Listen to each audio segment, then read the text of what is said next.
This evening I would like to say a few words about fidelity.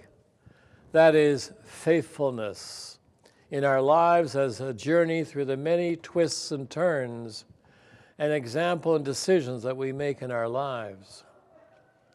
From our very first breath, God is faithful to us through the gift of our parents, who indeed embrace us with their personal love and their care throughout our lives.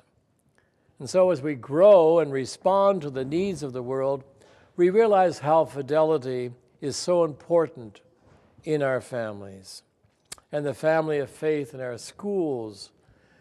In faith, we develop trust in those who guide and mold the minds of students, who in turn someday will be our faithful caregivers as we age and we need their voice and words of encouragement.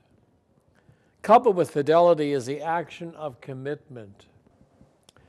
Because of our Catholic faith, we are called to make a strong commitment to the teachings of our faith, especially when we have the honored task of imparting that faith in the lives that are entrusted to us in the students.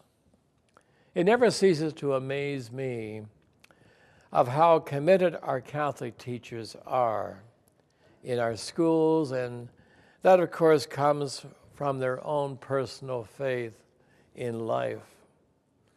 Without faith and fidelity to God, what do we have but an empty vessel?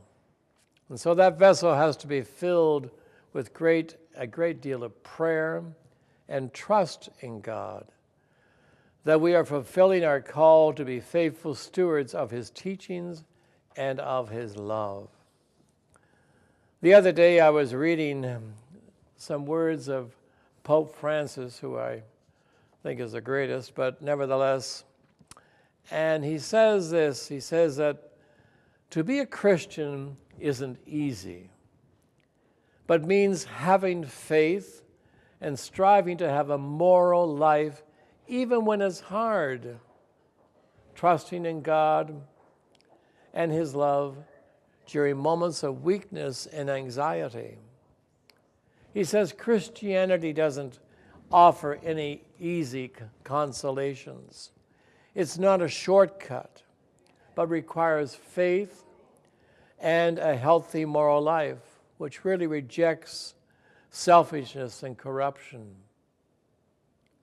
A faithful and moral life, he said, gives us the true and great hope in God, our Father, rich in mercy, who has given us His only Son, revealing to us His immense love. Francis spoke to pilgrims in St. Peter's Square at his Sunday Angelus address, when he focused on the day's passage from John's Gospel, when Jesus speaks to Nicodemus, explaining what will happen to those who believe and walk in truth, and what will happen to those who don't. As men and women of faith, especially in education, we have to display that in our words and our actions, in the great deal of hope and consideration we give to them. Faith has to be inspirational. People can spot it when we are unfaithful. They can tell. But when we are faithful, we are really true. We are really honest about our lives. And I think that's what God wants you and me to be, honest with our lives. What I'm doing really matters, especially in education.